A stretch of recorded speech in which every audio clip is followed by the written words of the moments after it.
Headphones are strongly recommended for this video.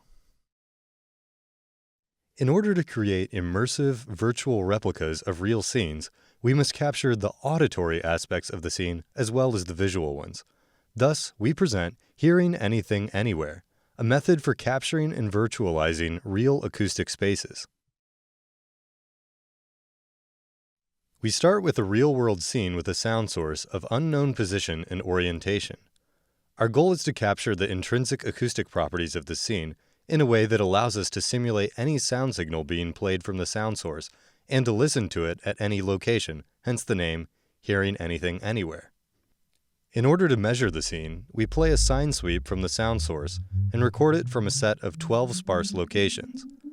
This allows us to measure a set of 12 room impulse responses in the room, which characterize the room's acoustics given the source location and each of the 12 microphone locations.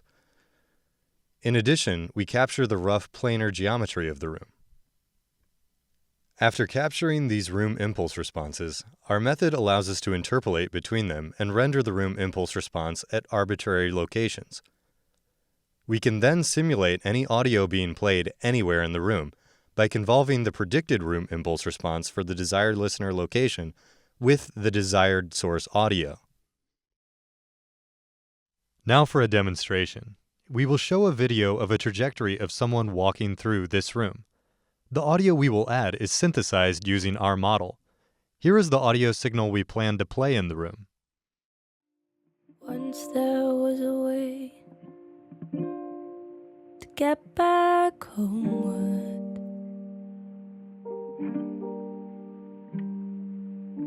Once there was a way to get back home. Now, here is a video trajectory through the room where the audio is rendered using our model. Once there was a way to get back homeward.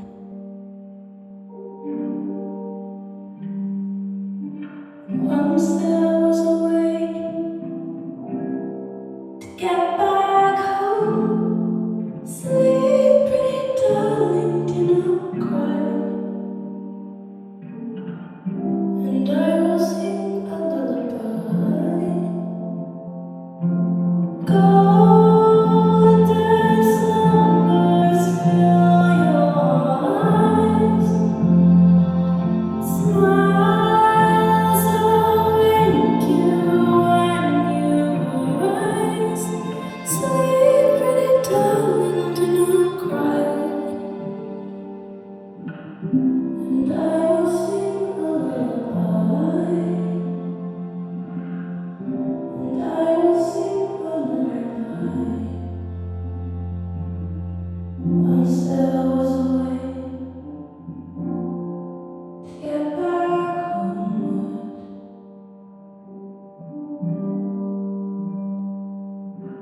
Once there was a way to get back home. Sleep, pretty darling, do not cry. And I will sing a lullaby. And here is another demonstration, but in an acoustically dampened room. Once there was a way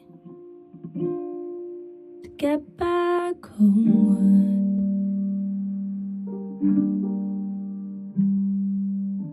Once there was a way to get back home. Sleep, pretty darling, do not cry.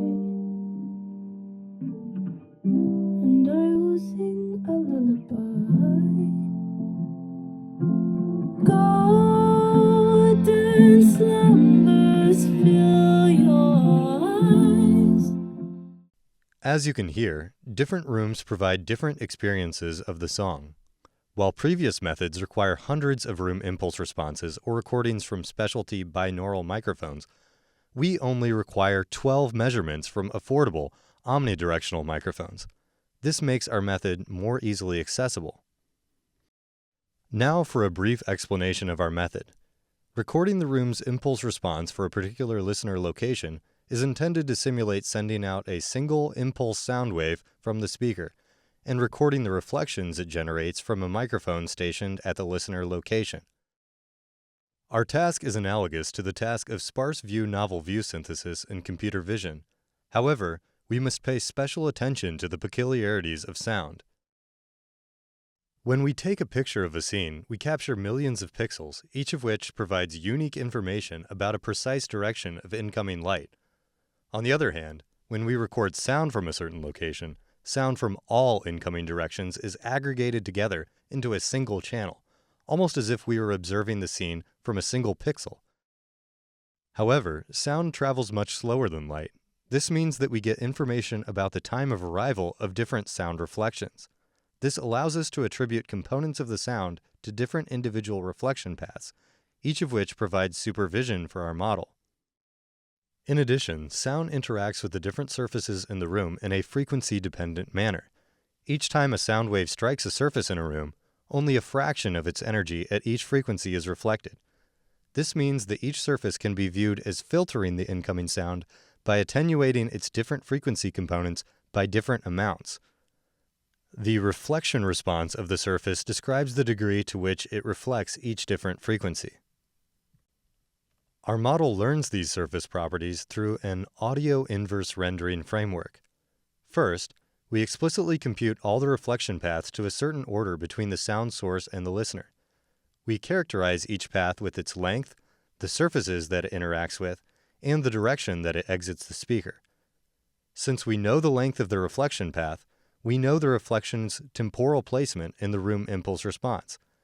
We can then observe the real recorded room impulse response in that time window and inversely reason about the properties of the surfaces contained in the reflection path. Thus, each reflection path provides supervision that we use to train our model. In addition, since most sound sources radiate sound at different magnitudes in different directions depending on frequency, we model the sound source's directivity using the same inverse rendering framework. We show that the parameters our model learns for the source's directivity pattern and for the reflection characteristics of each surface are physically interpretable. Here are some qualitative comparisons between our method and existing state-of-the-art baselines in the complex room. In these examples, note that the ground truth is recorded on a specialized binaural microphone, which has slightly different intrinsics than the omnidirectional microphones from which our method estimates its virtual binauralized sounds.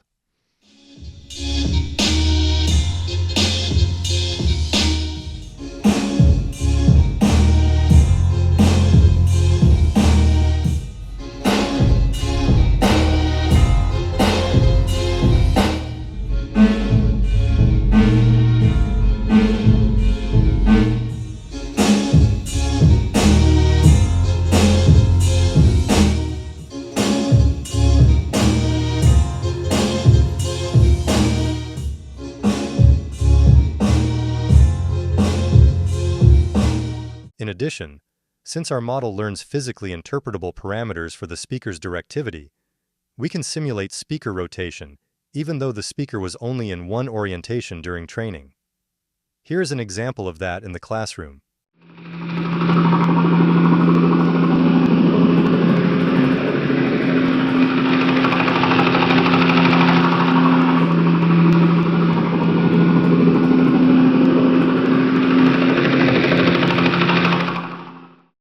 To evaluate our method, we collect a dataset of room impulse responses and music sound recordings on a diverse set of real rooms, which vary greatly in terms of shape, size, volume, complexity, materials, and reverberation times. The dataset includes monaural and binaural RIRs and music recordings from over 3,000 listener locations in 14 different room configurations. These additional room configurations are used to evaluate zero-shot modifications to the room's layout. We show our model can reconstruct the low-frequency sound field, generate realistic RIR heat maps, is robust to geometric distortions of over 1 meter, and outperforms baselines trained on over 10 times as many data points. For more results and details, please refer to the main paper. Thank you for watching.